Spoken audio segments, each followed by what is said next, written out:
Hello and welcome to FysioConcept Sports Medical Center. My name is Sjoerd. I'm a sports physiotherapist working at FysioConcept for the last 8 years. And today we're going to try to answer some questions asked by the OneFit community to us about the whole situation that is going on at this point. First, a little introduction. The clinic FysioConcept is located in the Amsterdam Forest. We're in the same building as the gym and wellness of Spa Zuiver. And we have been working with OneFit for about 1.5 years. Normally, what we do for the OneFit members is that we do short intakes and screenings to answer questions to see if we can help them during the rehabilitation or start a rehabilitation program. As a lot of OneFit locations, we are also closed at this point, closed for about 90%. But because it's very important to provide continuity in healthcare, we still try to help people over a distance. We work with a program that is meant to provide a safe platform to have video consults, and which we can use to send home exercise programs to help people with their rehabilitation. For now, like I said, OneFit had a Q&A with us and with the people from OneFit community to see if they have problems and questions that they would like answered. So that's what we're going to do today. We filtered the questions, see which subject came up the most, and that's what I'm going to tell something about today. First one is about home workspace. Like FysioConcept, a lot of workspaces, offices are closed at this point.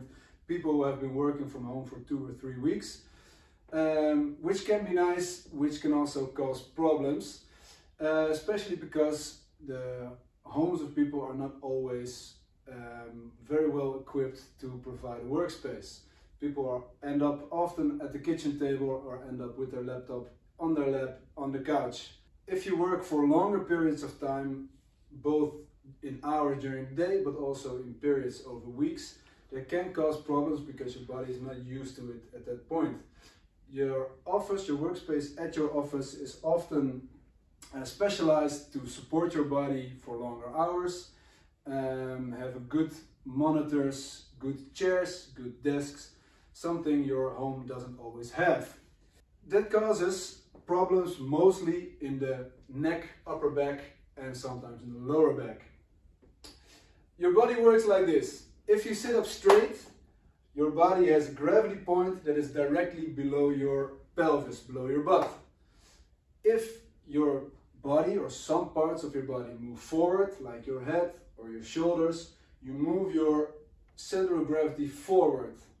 If you move your center of gravity forward, the muscles on the back of your neck, of your upper back and lower back have to contract, have to work to keep yourself upright. That means the muscles in the front, your abdominals and your higher muscles in your throat, they become lazy, weak and inactive. Use it or lose it. In this case, you don't use it. The problem is the muscles in the back work harder, harder, harder. The muscles in the front get weaker, weaker, weaker. The more you go forward, the harder they have to work, the weaker they get, etc., etc., etc. So the most healthy posture is a straight posture with a hollow in your lower back, a little arch in your upper back, and your head straight above your shoulders. The problem is that if you're not used to that posture, that specific posture, even that takes a lot of work and especially a lot of getting used to. If you're working at your laptop, you're always going forward towards the screen, you take your shoulders with you and you have the same problem. So in my opinion, the key to a home workspace is change. Change your posture as often as possible, change your situation as often as possible. Take a stroll around the living room, get a cup of coffee, change your posture from forward to back, change your location from the kitchen table to the couch. Make sure that not always the same part of your body is under load. So if you're on the couch with a little slump in your back, your lower back is a little bit under pressure, but your upper back is relaxed. If you sit at a kitchen table with your shoulders and your head to the front, your upper back is under tension, but your lower back is a little bit more relaxed. That way, you spread the pressure and you spread the load throughout more parts of your body. Like I mentioned before, use it or lose it. That means that you don't only have to release the tension of the muscles that are working too hard, but you also have to activate your muscles that are not working or working less. Together, they have to make sure that you can stay upright longer and you are more adaptable to the load you put on your body. I'm going to show you some exercises to get some extra flexibility, mobility, especially stretching exercises, static stretching exercises where you keep the stretch for a longer period of time, or dynamic stretches which you keep the position for a shorter period of time. Can release tension of the muscles that are working too hard, and small strength postural exercises, they can activate the muscles that are lazy and inactive. I'm going to start with the sun salutations. Sun salutations, we use it a lot. It is mostly for the mobility of your spine, but the way we adapted it, everybody does it a little bit different. The way we adapted it also takes a lot of stretches of shoulders and lower body, like calves, upper legs, hamstrings, etc. Yeah, so I'm gonna perform a couple of sun salutations, a couple of repeats, and talk you through how you can safely exercise it. Yeah, so we start. If you have a mat, fine. If not, that's not a problem, but you can still do it. Stand in front. Keep your body straight. As you can see, the same as with the model, you always have a hollow in your lower back, arch in your upper back, and a hollow in the lower neck. We're going to start from that posture. You're going to bring your arms up, inhale, bring your arms close to your body, down, roll from the neck to the upper back to the lower back, keep your knees straight, exhale. You put your hands next to your feet, take a big step back with the left knee close above the ground, and keep yourself straight. Your right leg next to your left one, push your heels in the ground and push your head towards your knees. Your knees on the ground, feet flat, keep your hands where they are. Go close to the ground, over the ground, and come up. Lower body is totally relaxed. Every strength comes from the arms, not from the back. Now you're going to put your feet back. We're going to go to the same position. Heels in the ground, head towards your knees. Before we took a step with left to the back, now we're going to step with left to the front. Try to get it as close between your hands as possible. Sometimes you can cheat a little bit. Right knee just above the ground. Stretch yourself up. First, stretch your knees. Come up, lower back, upper back, head and arms up again. We're going to do it one more time, slowly. Up. Start rolling down with your neck, upper back, lower back.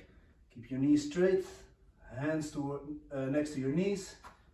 Big step back, left knee above the ground. Right foot next to the left one, heels in the ground, head towards your knees.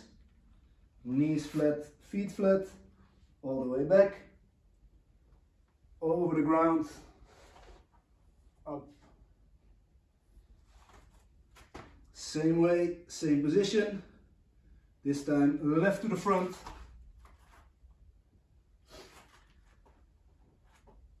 Feet next to each other, stretch your legs and come up slowly. If you get the hang of this and you've done it a lot, you're used to the exercises, you can do it a little bit faster. It's a dynamic stretch, an active stretch. So each position you can hold for 1 or 2 seconds, and you can do multiple in a row. So I'm going to do one more a little bit faster so you can see how fast you can do it. You can up, down, back.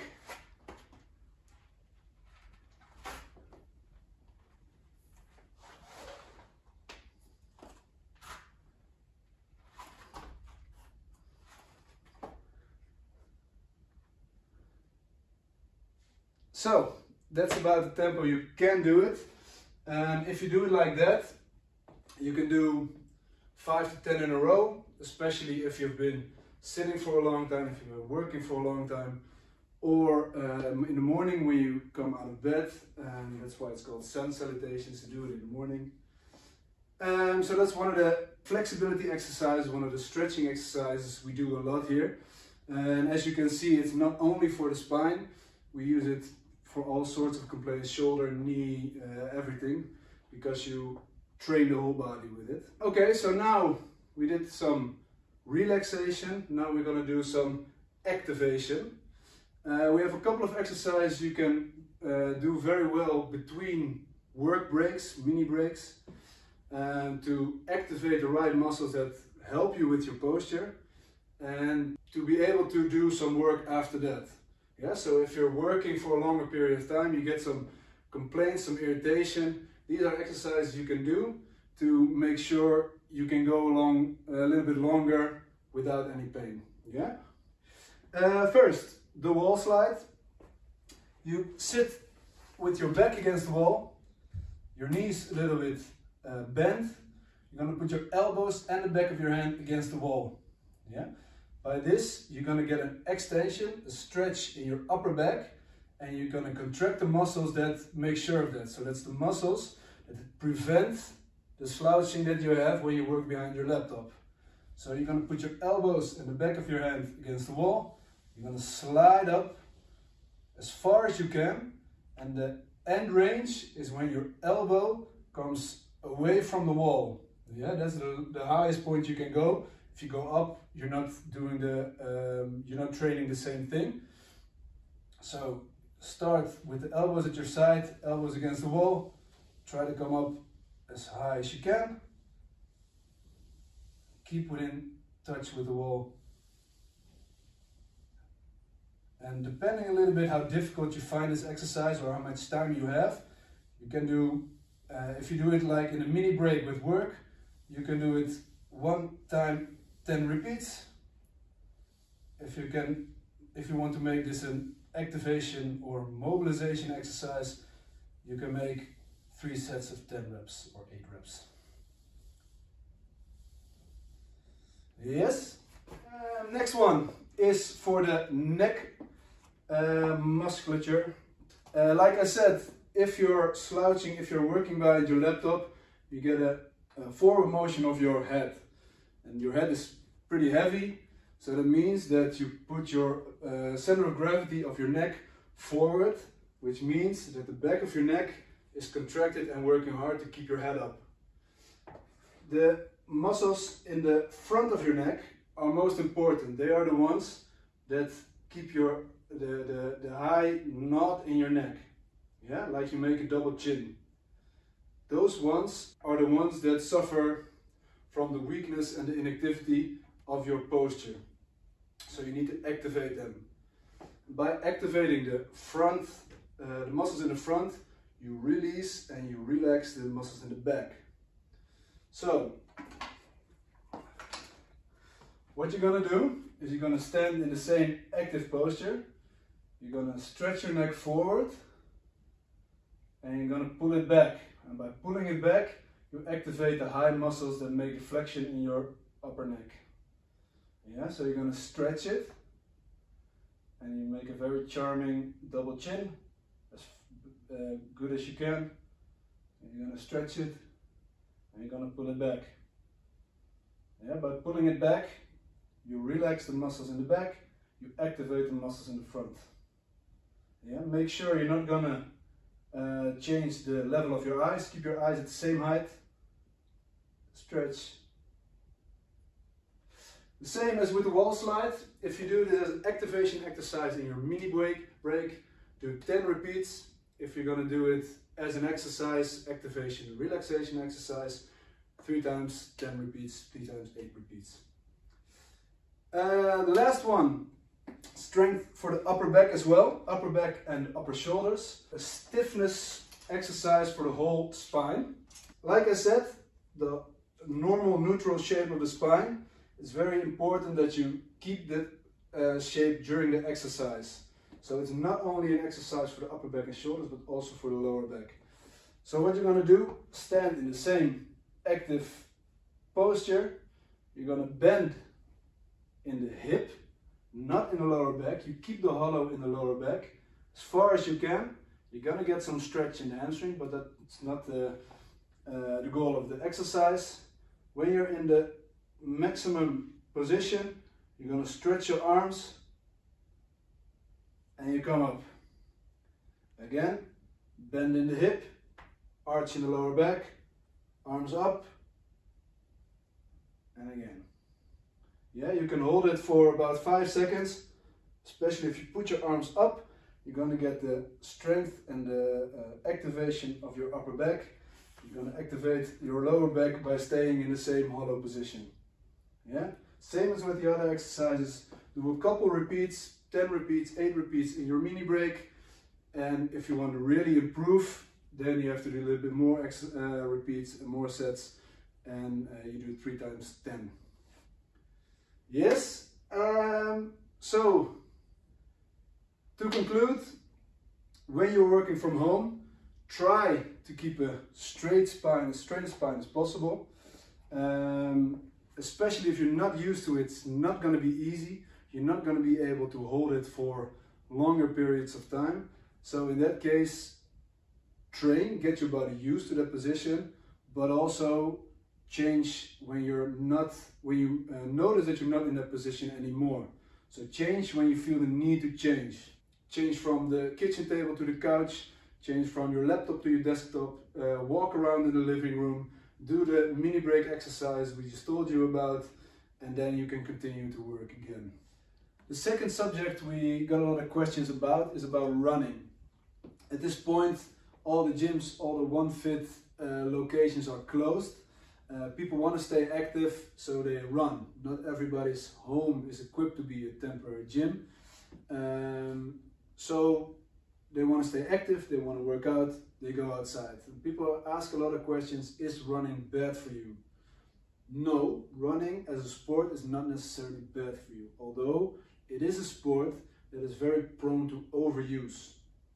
Yeah? Overuse complaints like the front of the knee, the side of the knee, Achilles tendon, shin splint complaints are all overuse injuries that you see a lot with runners. On average, you take 900 steps every kilometer. That means 450 steps per side every kilometer. And every step, you get 2 or 3 times your body weight on one side.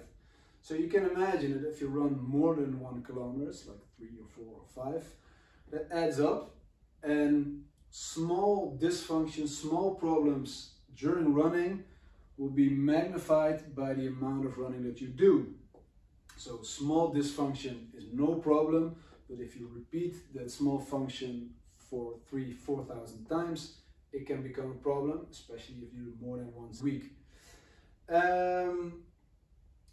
So what you see when people who are not used to running in a situation like we have now, they go outside and they run, and the next day they run again, and the next day they run again, while their body is not yet adapted to the activity itself. So for running, because it's so prone to overuse, it is very important that you build it up slowly, both in terms of speed and in terms of distance.